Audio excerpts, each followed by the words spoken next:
What time is it? Now that's a thunder in paradise.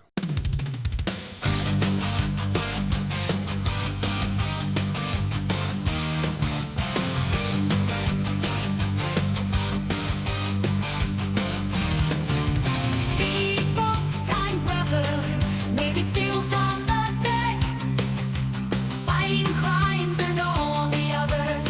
We're the ones they came to wreck. Terry Hulk Hogan leading the fight. No tan lines in sight. Everything is at stake. For no reason, brew this beefcake. Plenty of guest stars joining in the fun. Bandanas and handlebars, justice just begun. We'll never be outdone. We're the number one. Clouds block out the sun. Storm has just begun. Now that's a thunder in paradise. Can't you feel the vibe? Living life on the edge, where the heroes are died. Now that's a thunder in paradise. We're ready for the fight. Speedboats and Navy SEALs, together we ignite.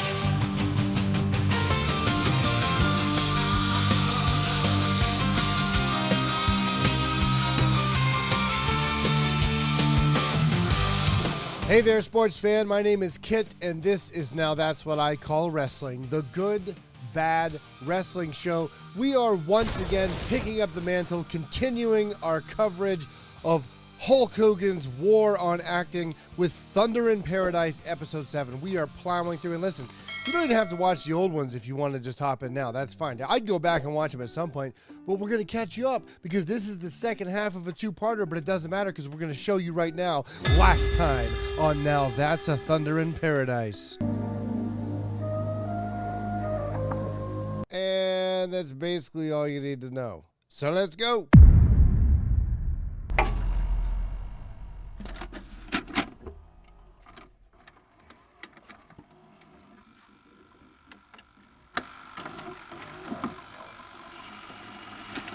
Last time on Thunder in Paradise. Kelly daughter, were you not the one that wanted to have your dreams fulfilled? So they do take us through a bit of a breakdown of what happened last time because it is a lot. So Kelly had a dream about a guy from somewhere in the Middle East, and then he showed up at the beach the next day somehow, and now all of a sudden they're in love, and she has decided to go visit him, but turns out his land, which just happens to be Disney's Epcot Morocco Pavilion, is being taken over by some sort of terrorist organization, and the only way he can stop them is if he gives up the only thing that he loves, the thing he loves the most, which is now her, who he met yesterday, and now she has to marry the Giant Gonzalez from the World Wrestling Federation, and Hulk Hogan and Jack Lemmon's son have to go save her. You're caught up. Doesn't look much like kismet to me. More like a machine gun wedding. Let's boogie. You got it right. Three jackasses. They're off to the Mexico Donald Duck meet and greet. Three camels.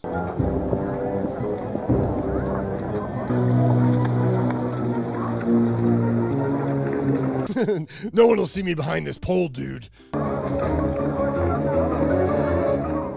I'm a snake.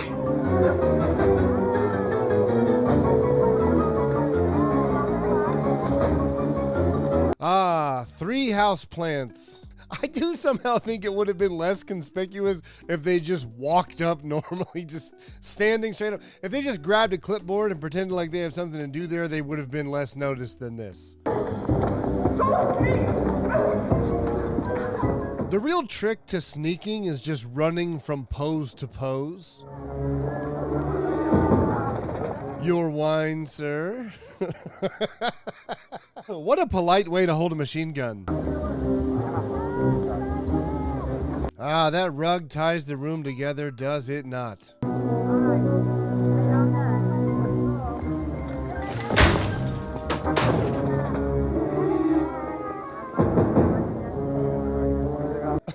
Okay, how many years did those guys spend up there waiting with that net just thinking it was a total waste of time? Okay, so they've spent 8 minutes of this episode sneaking around only to get caught like the Looney Tunes. Brew, save it with a joke. Well, don't sweat it, guys. We're on the bride's side. So then Kelly gets forced into her marriage while our heroes get imprisoned in guest services. Hey, yo, sport! How about a phone call? Oh no, they've been imprisoned by Kevin from Home Alone. Surprise! We do have electricity. What? Hey dude, stick to your day job of telling us he's a mean one, Mr. Grinch. Hey brother, you just tell us that the Wicked Witch is dead. That's all we need from you.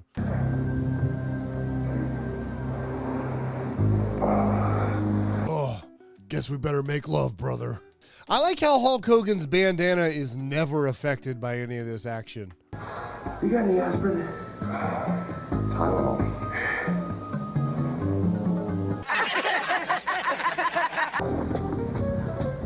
I'm now going to read silently from the ceremonial book, Northern Tenenatia.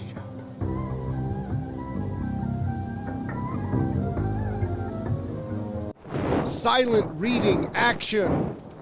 I bet he's not even reading it. I bet he's doing the thing that I did in choir class in like 5th grade where I didn't want to sing, so I would just stand there while everyone else was singing and try to move my mouth along with it to pretend that I was singing.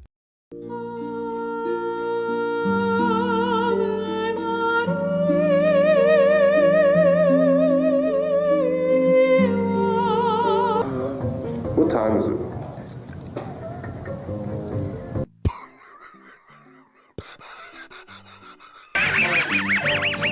Spence, that's the 3rd time you've done that to me, okay? The bit's getting a little bit old. Will you be serious, Hulk Hogan?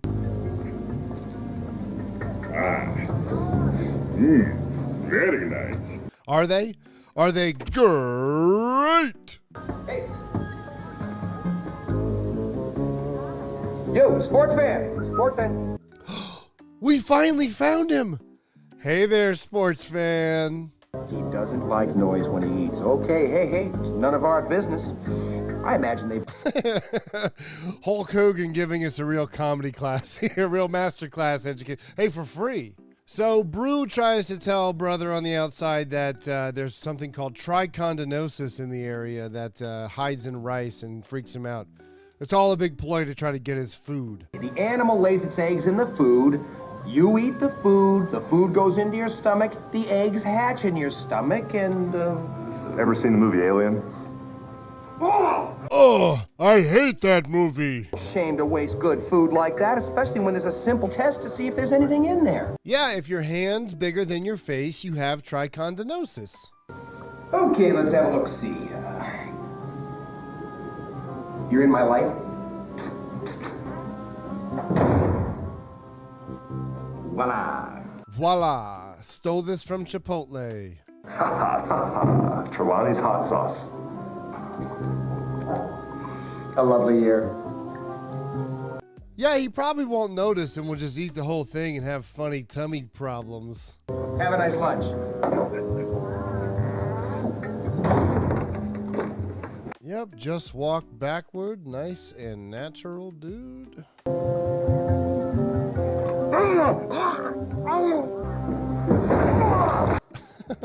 Why in the hell didn't they just do that first? This whole time they could have just kicked down the door. Why spend 15 minutes putting hot sauce in the guy's rice if you could just kick down the door and punched him in the face? Let the wedding begin. He just had to know how that chapter turned out before they started.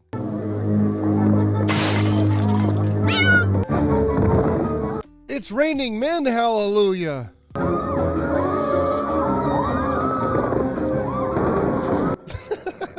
They slide down from the roof and start shooting the ceiling. The good guys.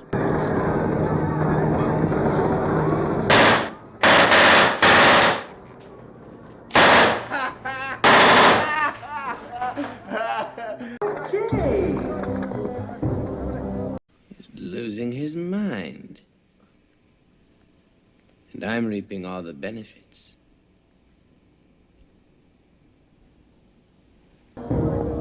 Stay where you are.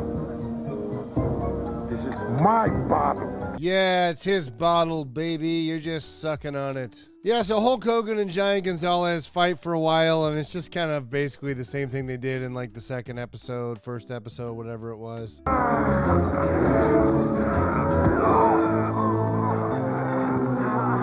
Ooh, watch yourself, it's the claw. Ooh, the claw's coming at you. Ooh, you're scared of the claw. Ho, ho, ho. I love that there's nothing he can do. Like, oh no! Surrender! Surrender! Die! And surrender. That's it? This whole time we've been operating under the say uncle system? And as tradition dictates, if he surrenders in battle, he concedes power. Meet our new warlord! So Hulk Hogan accidentally becomes the warlord of a terrorist organization. I tell you, sometimes it's been Monday all week. Now, wait a minute. Oh, go. It is tradition. If you win the battle, you get a free character breakfast buffet with Goofy and all of his pals. I'm hungry. And it's good. What is it? Baked bat lips. Some world class. Listen, Hulk Hogan's not acting, dude. He's reacting, brother. Don't see how we're going to get Kelly past these guards. Yeah, I don't know. Aside from just walking briskly, I can't think of anything. A toast. So Hulk Hogan protests that he wants Kelly to go free, but then Count Dooku says that Hulk Hogan has to marry his daughter. Careful, Spence. I've seen this in movies. Daughters of kings invariably look like Dick Butkus. But you know something? You're my dicka. My dicka.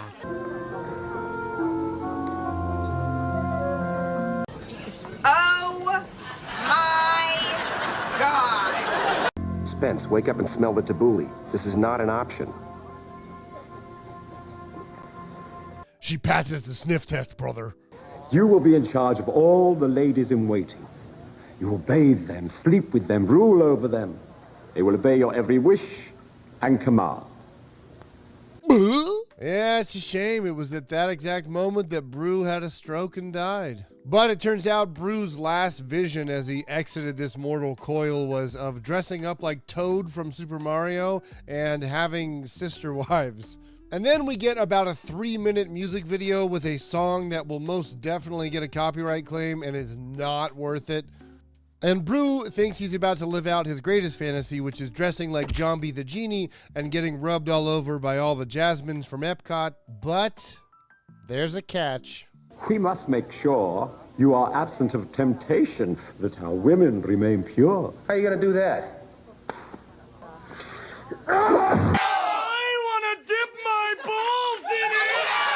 Hey, Kingmeister, great fiesta, but now I think it's time to split! What in the Disney Channel bullshit is happening here? You dare to turn down the gifts of our king? Tugboat alert! Tugboat alert! So then, of course, as they are wont to do, they karate their way out of this situation. So then our Zeros lightly jog their way through all of the visions that Jess had in the previous episode. No. Tony, tell me.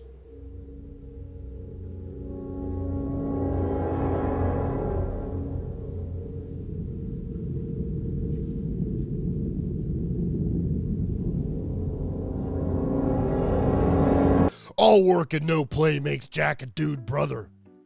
Dude. They then go up on a pulley for some reason, and then they fight. Karate here, karate there. Then they Assassin's Creed their way over the roof. And of course, we get the requisite ladder fight. And how exactly was all of this easier than just running down the street toward the magic speedboat? Brew then thinks it's a great time to go ziplining, and I agree. Kelly remembers that Treylani gave her that weird dream catcher crown, which is some sturdy vine, which they think now they can use to zip line. Use this. For what, a corsage? And somehow, through the magic of Epcot, the crown turns into a full zipline apparatus that is just very plainly shown on camera. Oh man, now we can't have any fun. Brew then remembers that in Jess's dream, she mentioned that they escaped via a magic carpet with a tiger on it or something, and he thinks it'd be a good idea to leap off of this roof with the carpet. And Hulk Hogan mentions, well, there is a hell of an updraft coming up from the street, so it might just work, brother. Which of course it doesn't.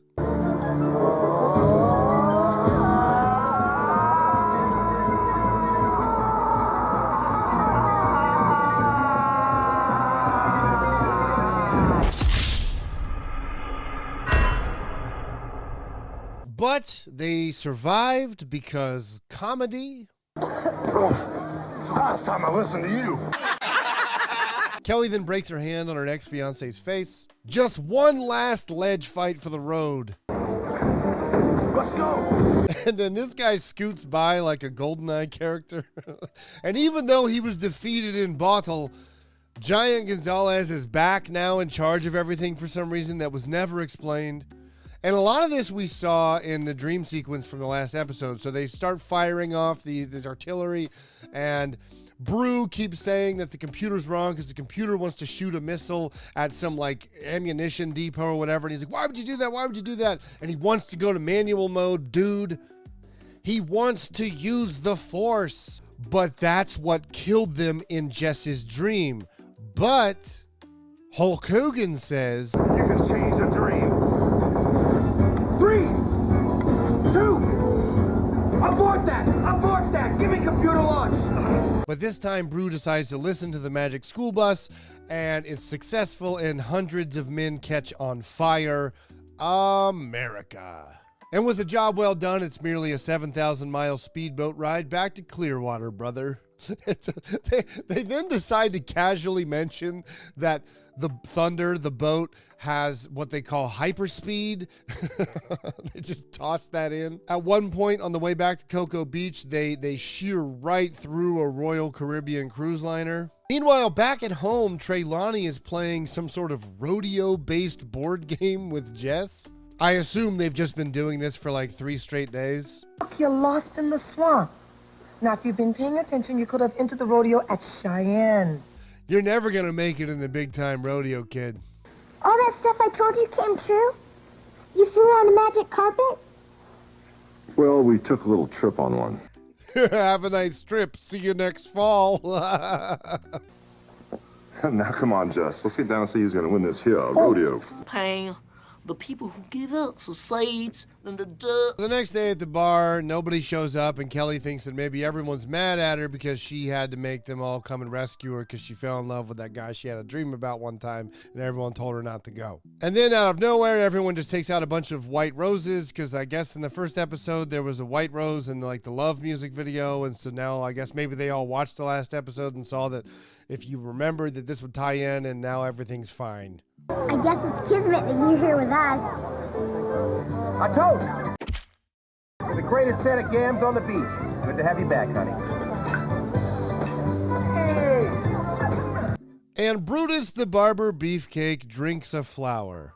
Now that's a thunder in paradise. It's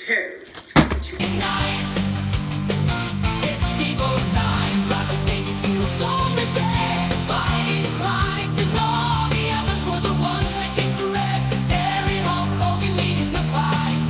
No tan lines in sight. Everything is at stake. For no reason, Brutus Beefcake. Plenty of gas.